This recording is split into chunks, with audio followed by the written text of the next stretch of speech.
નમસ્કાર દર્શક મિત્રો, આપ જોઈ રહ્યા છો સયાજી સમાચાર.live. હવે જોઈએ અગત્યના સમાચાર. આજે વિશ્વ HIV દિવસ પૂરું વિશ્વ ઉજવી રહ્યું છે, ત્યારે સુરત મહાનગરપાલિકા દ્વારા અને વિવિધ NGO દ્વારા HIV નહીં ફેલાય અને જે HIV માં મૃત્યુ પામે છે તેમને યાદ કરી શ્રદ્ધાંજલિ પાઠવી અને એક લોકોને અવેરનેસ માટે રેલીનું આયોજન કરવામાં આવ્યું હતું. આ રેલી સ્ટેશનથી નીકળી હોટેલ થઈ સ્ટેશન ખાતે પૂર્ણ કરવામાં આવી હતી. રિપોર્ટર નૈતિક રેશમવાળા, સયાજી સમાચાર.live, સુરત.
હું doctor HK Sondarva, project in charge STD care project Surat મહાનગરપાલિકા.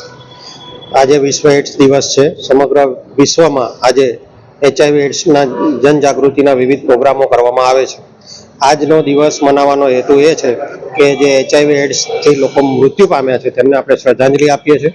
લોકોમાં HIV એડ્સની જનજાગૃતિ થાય તે માટે વિવિધ કાર્યક્રમો કરવામાં આવે છે. સામુદાયમાં, લોક સામુદાયમાં, કોમ્યુનિટીમાં HIV એડ્સની પ્રત્યે જે ભેદભાવ અને ડિસ્ક્રિમિનેશનની લાગણી છે એ દૂર થાય એ માટેનો આ હેતુ છે. આજે આપણે સુરત મહાનગરપાલિકા દ્વારા એક રેલીનું આયોજન કરવામાં આવ્યું હતું. જે રેલી સુરત રેલવે સ્ટેશનથી નીકળી અમીષા હોટલ થઈ અને પરત સુરત રેલવે સ્ટેશન આવી હતી. આ રેલીમાં માનનીય મેયર શ્રી, માનનીય ડેપ્યુટી મેયર શ્રી, માનનીય દંડક શ્રી, માનનીય deputy commissioner Shri LN hospital, માનનીય આરોગ્ય અધિકારી શ્રી, તમામ નાયબ આરોગ્ય અધિકારી શ્રીઓ અને SMC તેમજ વિવિધ NGO અને જિલ્લા પંચાયતનો સ્ટાફ અત્રે ઉપસ્થિત હતો. આ દિવસ નિમિત્તે મારે લોકોને એ અપીલ કરવી છે કે HIV એડ્સ જે પોઝિટિવ લોકો છે તેના પ્રત્યે કોઈ આપણે ભેદભાવ ન રાખીએ. એ લોકોને જ આપણે જેમ નોર્મલ માણસ છે એ લોકો પણ નોર્મલ માણસને આપણે ટ્રીટમેન્ટ આપીએ. અને HIV એડ્સની દવા હવે તો સારી એવી ઉપલબ્ધ છે અને મિનિમમ સાઈડ ઇફેક્ટ સાથે આપણે લાંબુ જીવન જીવી શકીએ છીએ. ખાલી દવા જે છે એ નિયમિત લેવાની હોય છે. એટલે HIV એડ્સ જે પહેલાં હાવ હતો એવો કોઈ હવે હાવ રાખવાની જરૂર નથી. અને આપણા આરોગ્ય કેન્દ્ર ઉપર આ અંગેની ટેસ્ટિંગની સેવા ઉપલબ્ધ છે અને સિવિલ અને સ્મીમેરમાં વિનામૂલ્યે જે HIV એડ્સની દવાઓ છે એ આપણને આપવામાં આવે છે. Thank you.